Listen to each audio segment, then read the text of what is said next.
There would be nice ideas there for sure, but there wouldn't be a fingerprint. There's no identity to that melody.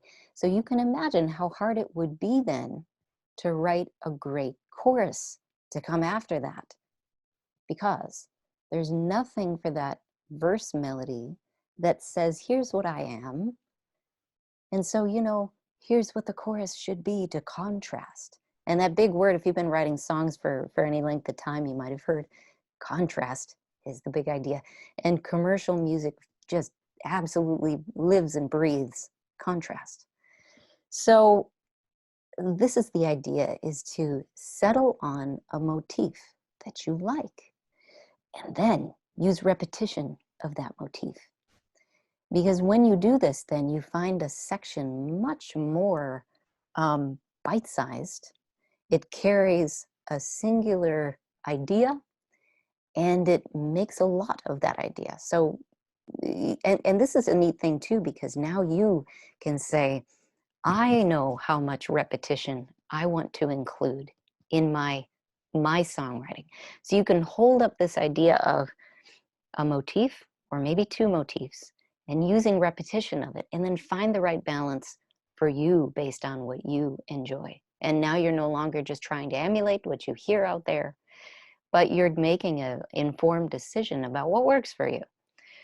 So below, I've got some shapes that distinguish different melodies. We could rise, we could ascend. So da da da da da, that's rising. Da da da da da. Here's falling. And da da da da.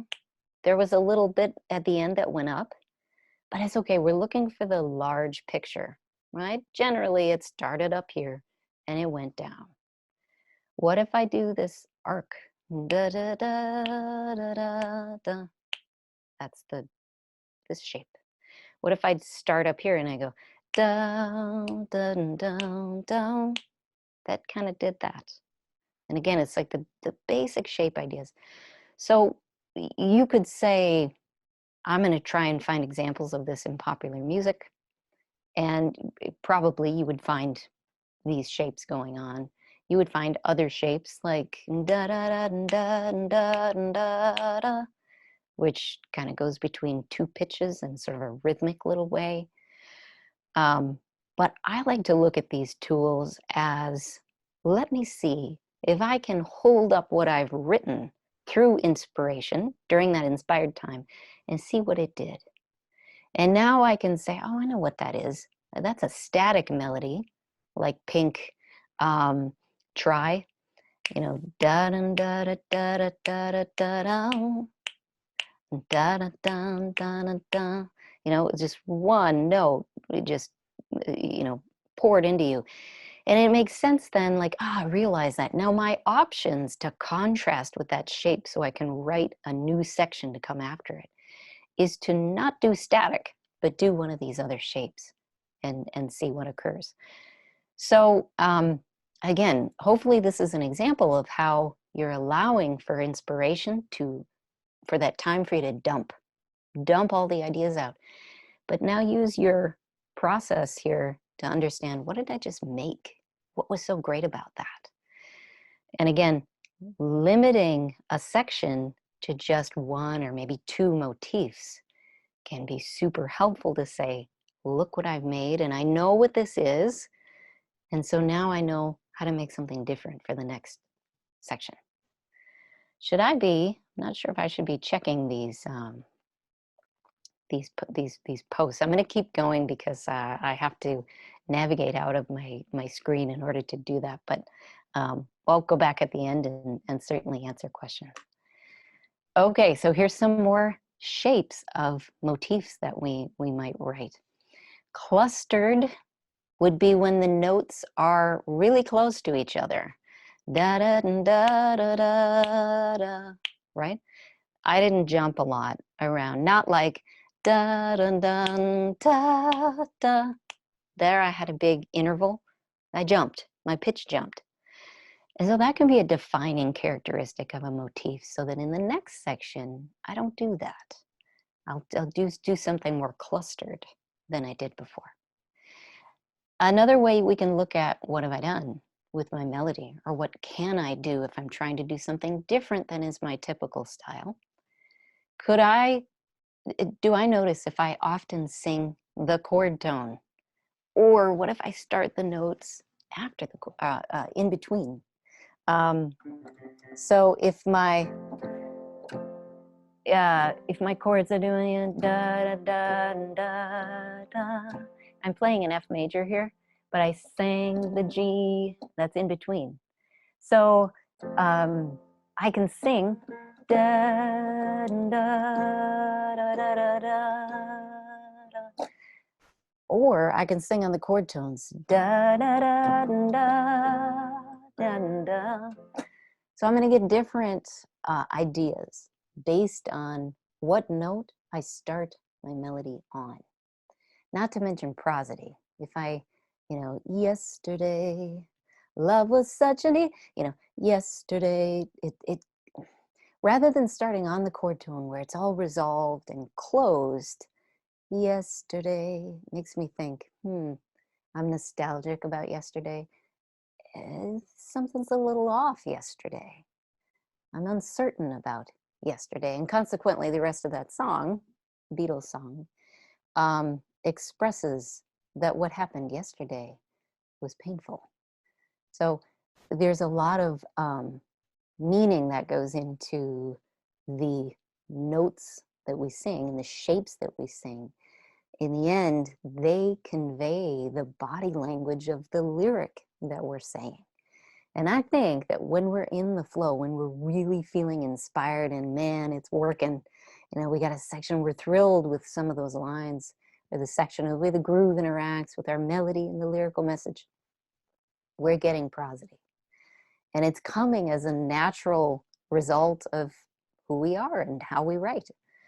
And in those times then, when we're not feeling inspired, it's hard to manipulate or to produce prosody, just intellectually.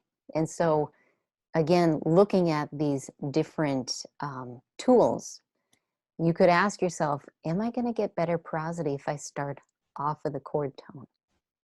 Could I get prosody by a melody where all the notes are close together? Or what if I jump as I'm saying something in my lyric? What if I jump pitches when I say something that's a little stark, or a little painful or important, and I want to make a big deal about that lyrical moment. So let's go on. Tip 3. Here's a few more. These are rhythmic ideas with regard to our melody, the motif, that little bit that we're trying to write, whereas the past 2 slides were pitch. So now this is rhythm. I could do a constant line.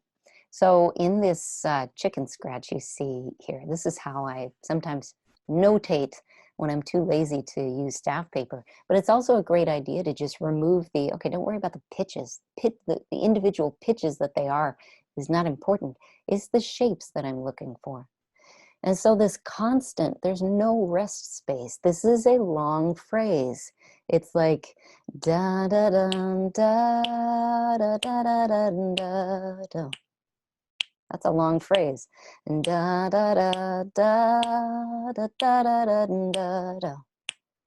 But this is short phrases. All you got to do to get broken is put some rest space in there. Da da da da da da da da da. Right? So Beatles again. Da da da da da da da da da da da da da da da da da. Long phrase. The chorus is da da da da da da da da da da da. Right? So long phrase, short phrase. In that song, it's not pitch that makes the contrast between these 2 sections. It's entirely rhythm. Long phrase, short phrases. Contrast again. So that's the same example here for the long phrase and short phrase. You could think of it in terms of a constant or broken or long phrase, short phrase. Other things that we can do rhythmically, we can lengthen our notes or we can shorten our notes. Again, I'm not worried about all the theory in the world. If you think that way and theory is helpful to you, then by all means do it. But sometimes I think just looking at the bigger picture is helpful, where using longer notes in the chorus, where I've used much shorter notes in the verse. And again, it's the characterization of it. It's not that I can't use a long note in the verse. It's just that I want it to be characterized more by the short notes if I'm going to characterize the chorus more by long notes right away in the section. So that's a beautiful contrasting tool. And then the last one is before, on, or after. So the vertical line is the bar line. And so in that first example at the bottom left is da da da da da. That's how that looks, where da da 1. If I want to create contrast between sections, or rather come up with a new idea melodically, I'm going to think, oh yeah, I can do on instead of before. And that sounds like da da da da da. Or I can do after 1. Da da da da da. Right? So I have options. And again, if you listen to a lot of songs that you love, you will notice that this is a really popular tool to have most of your melodic motifs in the verse start, let's say, before. And then in the chorus, start after. And it really only matters what you do right away in the contrasting section. That's going to create the contrast. So those are some rhythmic tools. And again, it's a matter of, you can take these frames and just, print them out and put them by your writing area, and just know that these are pieces that make up your melodies that you can look at to recall what you can do differently to change your process. Okay, so let's go into that second pillar, harmony and groove. I mean, obvious tip, right? And we all do it. Steal a groove from someone else, from another song. We're all influenced, whether we would like to admit it or not. We're writing because of the music that we've listened to our whole lives. So doing it consciously, I think, is no worse. So stealing a groove. Sometimes the way I like to do this too is I'll put on a song in the background that I really want to emulate, I'm inspired by, and I'll let the energy of that groove help me to generate lyric ideas. So I'll just stream of consciousness writing over that music in the background. Or I will literally take a strumming pattern from a song and learn it, or a blues progression. Oh yeah, I haven't written anything like that. So I'm gonna give myself that free ticket to writing a song. Whether or not we want to admit it, we all write with a parameter in mind. So what I mean is, whether you consciously choose the groove, the strumming pattern, the chord progression, the melody, the lyric concept, you're getting it from somewhere, and you're giving yourself a parameter there with that thing that you choose. It can be as simple as sitting down with a guitar and playing the first chord. The first chord establishes, might establish the key. You're beginning to establish the groove, and if you play 2 chords, 3 chords, you're establishing the tempo, the key, the progression. You might even be establishing, if you don't think about it, the portion, the part of your range vocally that you're singing in. So we make so many decisions within the first few minutes of writing a song that then close off doors and say, I'm writing this kind of song. So thinking about what those decisions are, when you sit down thinking, you know what, I'm going to set the metronome to 75 beats per minute and try this exact same groove that I've stolen over that tempo. Now what does my title seem to mean? You know, so we're gonna use the tools to change the process. So tip 5 is changing the tempo of that groove. So 72, 120, 160, just pick it at random. You might feel the groove takes on a really different character and wants to change a little bit as you speed it up or slow it down. Brings new ideas to mind. But this can be a great way to write if you're used to writing with melody first or lyric first. Don't let your chords and your groove be an afterthought. Let them drive the process for a bit. You could hawk an entire chord progression from a song. You know, if it's like most popular songs, we wouldn't know that chord progression from another popular song. You know, many use the same ones. You could reorder them and see what you get. So steal a chord progression. Here I've written in Nashville number system. None of the chords here are non-diatonic. They all belong to the same key.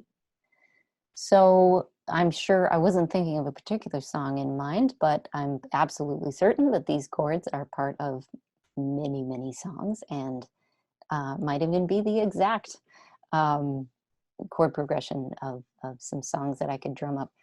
So again, the way I write these down is just to show one chord per measure. Looks like in this 6 minor 4-5-5, they all take a measure to play. Maybe this is a whole verse section. Maybe it's a verse and a chorus. Maybe it's a verse and a pre-chorus.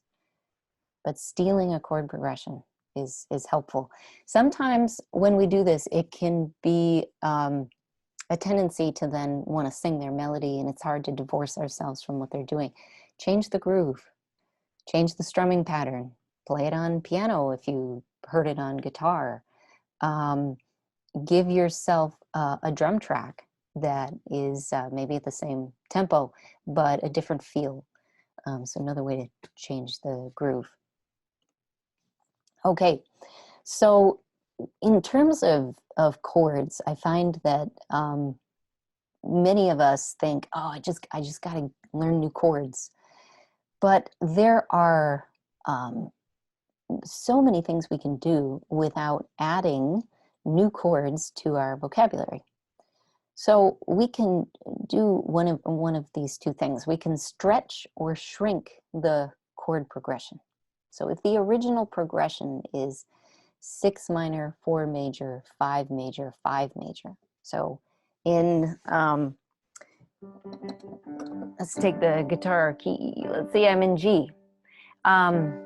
The progression would be 1, 2, 3, 4, 1, 2, 3. Here's the 5 major, right? 1, 2, 3, 4, 1, 2, 3. So it was E minor to C major to D major, D major. So that's my original progression. I could stretch that out for a section and say, I'm going to stay on the 6 minor twice as long. And now I'm going to feel something very different from this chord progression. I'll speed up the tempo. So if it's 1, 2, 3, 4, 1, 2, 3, 4, 1, 2, 3, 4, 1, 2, 3, 4, 2, 3, 4, 1, 2, 3, 4, 1, 3, 4.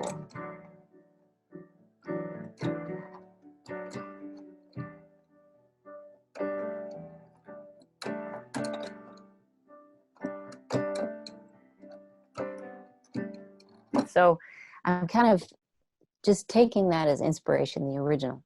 So the opposite I can do too. I can shrink the progression. So I get 1, 2, 4.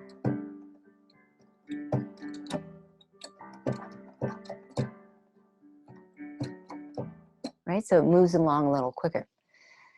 The neat thing here is that between sections, we can do this kind of stretching and shrinking and wind up with really awesome contrast between the sections. So I'm going to show you that actually. Well, maybe, I don't know if I can play examples of songs, or if we're going to get into trickiness with that. But John Mayer Daughters does this, where pretty much, with the exception of a borrowed chord in the chorus, the same chord progression for the verse and the chorus, and all he does is change chords twice as often is in the chorus as he did in the verse. That song is in 6/8, so you could say, all right, I'm going to use 4/4, just so I don't hear daughters in the back of my mind. I'm going to change chords once per measure, just like he did. I'm going to have a 4-chord progression, and then I'm going to try in the chorus changing chords twice per measure. When we change chords more frequently, it immediately puts energy into the section, so we feel the section moving more quickly. When we change chords less frequently, it sometimes can create a slowing, like a lethargic feeling that we might not like, or it can create kind of an expansiveness that's like, oh, this is the main message right here. So you kind of play around with it, but that's the body language again. That's the emotion that you can't verbalize when it comes to a song, what it's trying to do. But play around with those tips. You don't even have to learn new chords. You could play Tom Petty's entire catalog, by doing these types of things, which I think is amazing. If you do want to try and involve more chords, borrow a chord, right? Now, John Mayer knows every chord in the book, and yet when he writes songs, he doesn't use all of them at the same time. So, we should take our lessons from these masters. So what you can do is write your typical boring chord progression. Write that 6 minor 4 1 5 thing. Allow yourself to do it. And then say, well, could I take that subdominant and swap it out for a 2 major instead of a 2 minor? Could I take the 3 minor, which would be diatonic to my key, and make it a major? So a really wise producer once told me that tip, and some of these things are so obvious, like, why didn't I think of that?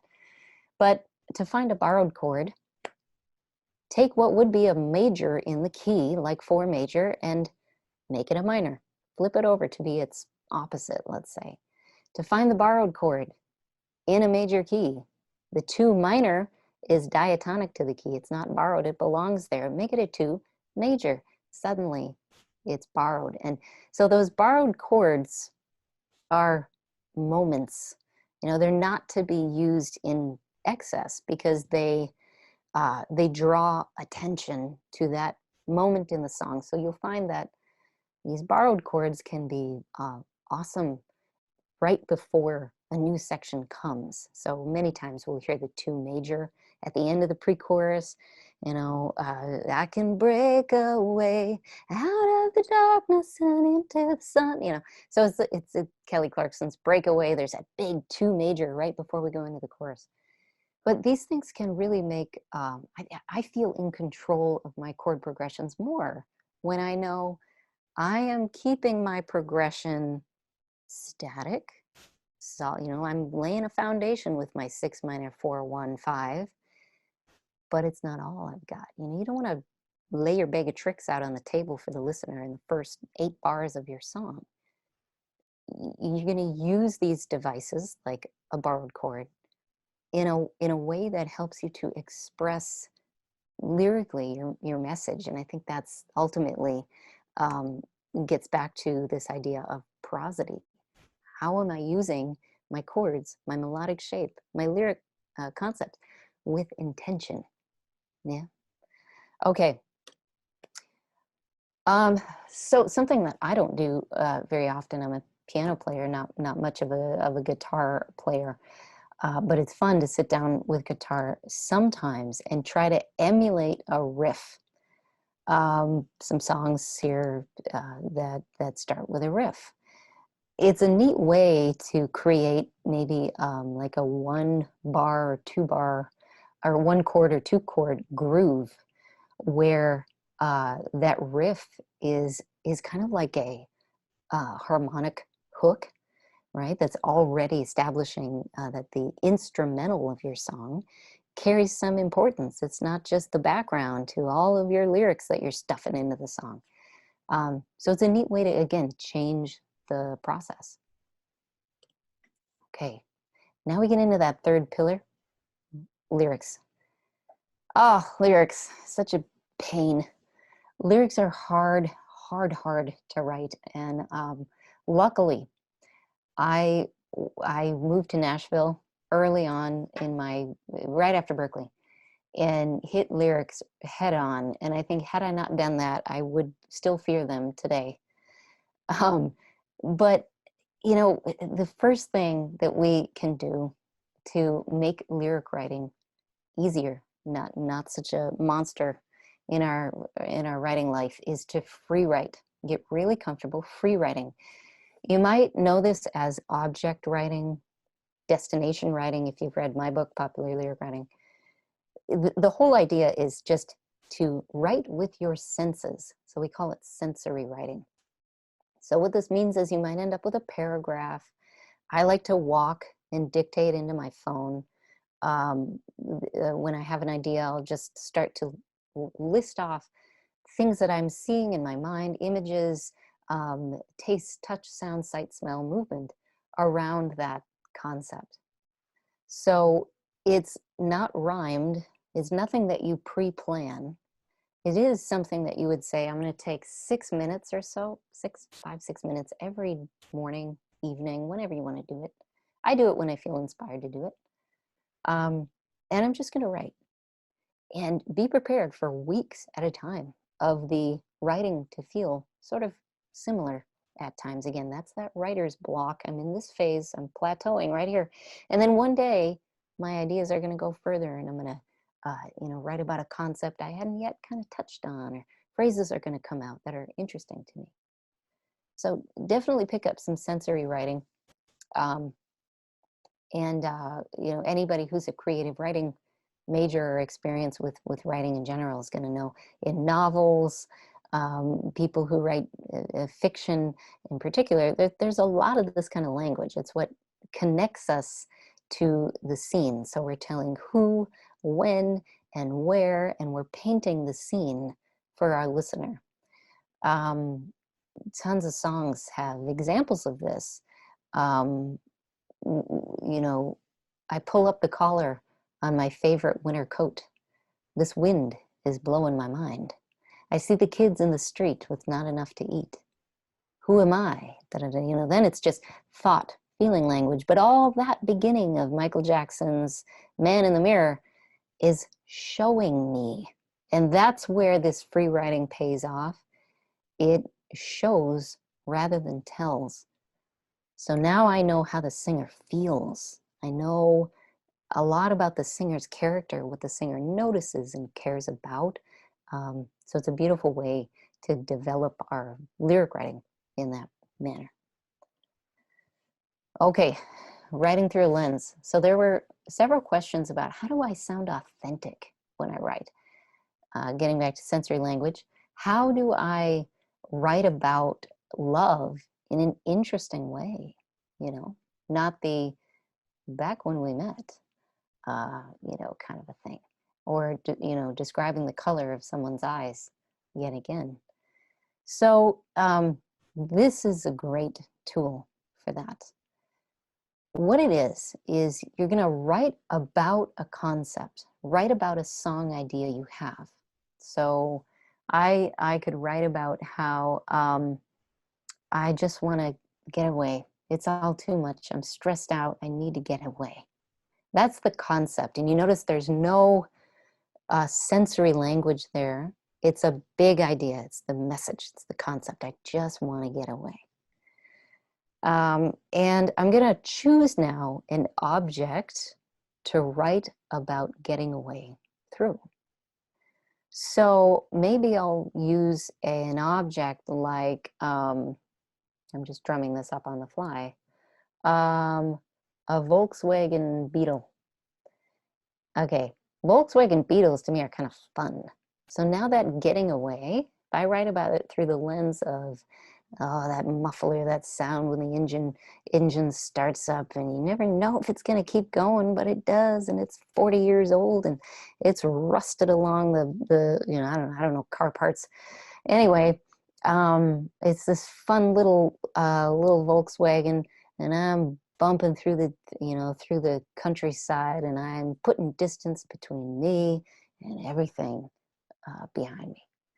So I'm going to do my sensory writing through the lens of that Volkswagen Beetle about getting away and leaving the stress behind. And in that song, that Beetle was kind of fun. And so it's less about the stress and it's more about what I expect to feel when I get away, the possibility of getting away. Now, let's say I wrote about this, about wanting to get away and just needing to get away through a tornado, choosing a different object. Man, that's tumultuous.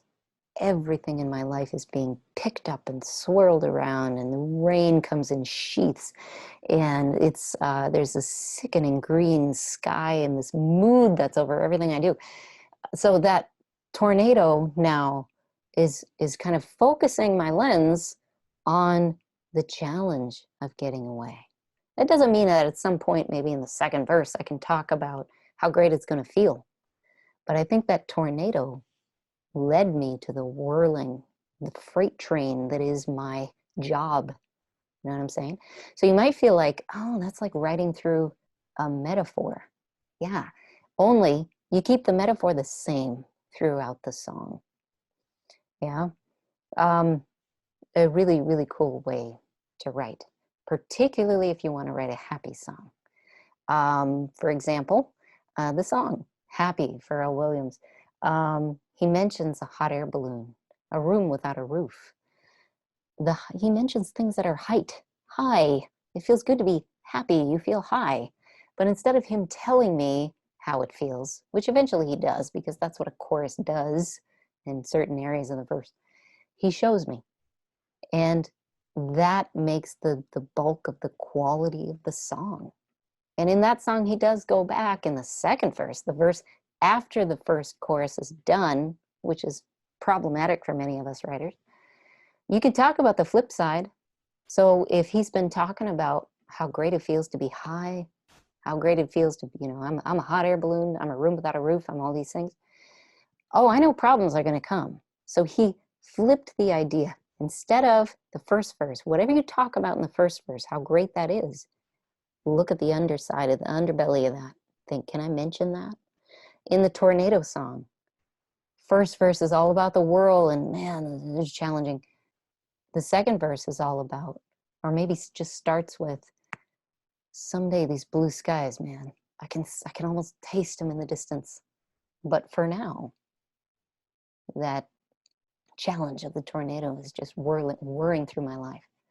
So that's a really nice technique to use to generate lyric. I'm going to check my time here because I'm taking a lot longer than I should. Billy, shall I rush through these last ones?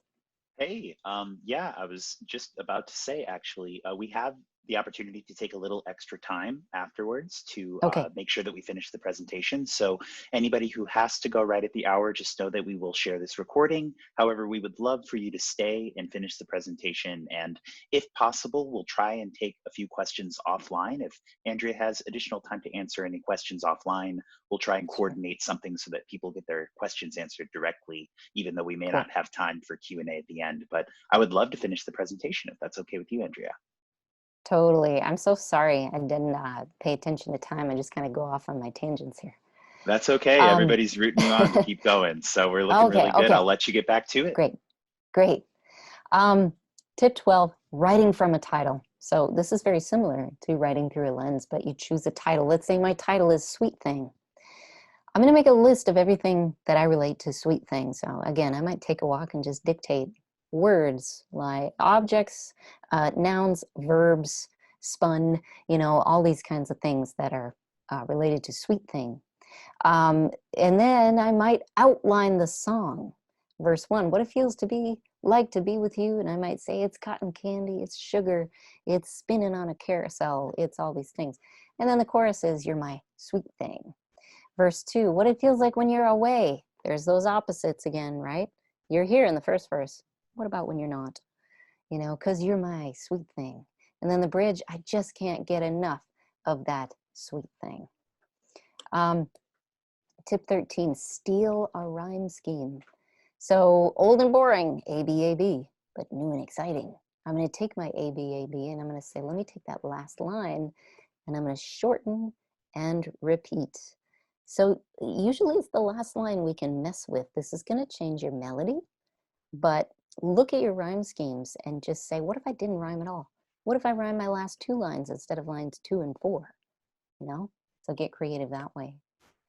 I don't know how many times I make it harder than it needs to be, but so many songs just repeat a title or have 1 or 2 developmental lines in between, but good grief, I can make it hard. So simplifying is a beautiful thing. Changing the point of view. I know there were some questions about this. This is a huge, huge topic and one well worth, you know, lots of talks. But try changing the point of view in what you've written when you feel blocked. So if you started with I this, I that, first person, try third person narrative or try direct address. And you might find that it unblocks you because what was happening to me, myself, now I'm on the outside and I'm saying it's happening to you. And now I have different ideas about where that song could go.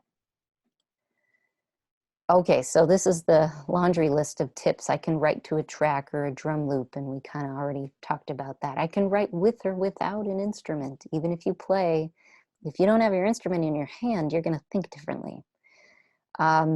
Collaboration, definitely worth the time. Good collaboration. Sometimes it takes a while to find a few of those, but that inevitably changes our process. Writing a lot of songs in small bits. I find that I lose my objectivity after a half an hour, maybe, let's say. And so saying, all right, I'm going to write for 15 minutes on this, and then I'm going to put it aside. I'm going to look at that song I was writing on last week, and I have ideas on it right away because I can see it as the objective, as an observer would. You know, it's not perfect, but I'm going to go by my first impression too. And then the last one, you got to have a good enough attitude. This is no space for perfectionism. You never finish anything. So 90% of what we write is not our best 10%. Still, you know, you got to move on, keep going. So good enough attitude, finish things, allow yourself to write that cliche and keep going. You know, our favorite artists do it most of the time. We can too. So that is my little bit on writing, overcoming writer's block. Fantastic. Andrea, thank you so much for sharing with us. And thank you for, you know, being willing to go a little bit over time here just to finish up. The chat is exploding with gratitude and very much responding to a lot of these tips as things that, you know, may have been obvious now that you hear it, you know, from somebody who's had the experience you've had, but, you know, might not necessarily be something that really comes into your consciousness until you're taught. So just such a wonderful thing to walk away with. I too have taken so much away for my next go at songwriting and really appreciate you taking the time. So yeah, just wanted to address, you know, Andrea's involvement with Berklee Online is the first of what we hope to be many Berklee Online sessions just like these. So please stay tuned for other upcoming sessions we have. And then in addition to teaching at Berklee Online, Andrea actually offers songwriter workshops and retreats around the US and beyond. So her next events that are coming up are in September in New York, as long as all is well, and in December in Nashville. So the retreat consists of 5 days of collaboration, workshops, and masterclasses to help you hone your craft and communicate in writing more effectively. So if you'd like to apply and learn more, we'll go ahead and follow up via email afterwards to all attendees with the information to get in touch with Andrea and learn more about her retreats. In addition to that, we are able to offer a free 4-week course through Berkeley Online called Songwriting, Writing the Lyrics. Andrea's colleague, Pat Pattison, is teaching this course and provides videos and interactive quizzes to learn everything from song form to rhyme scheme, prosody, so much more. So we'll include details on how to sign up for that free 4-week course as well. And of course, we'll be able to provide this recording as soon as we've processed and uploaded it online for everyone to view, in addition to all of our other webinars, past and future, that we'll have available via recording at any time.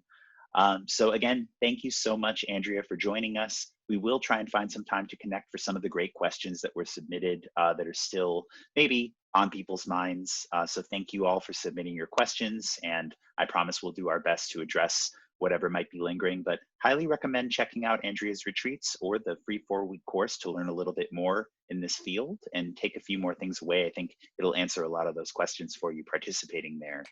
Cool. So again, Andrea, thank you. And yeah, I think we'll wrap it up here, and we'll see everybody next time. This has been In Session with Sofar Sounds, and we appreciate everybody for coming out. Thank you very much. Thank you. Thanks, Andrea. Bye.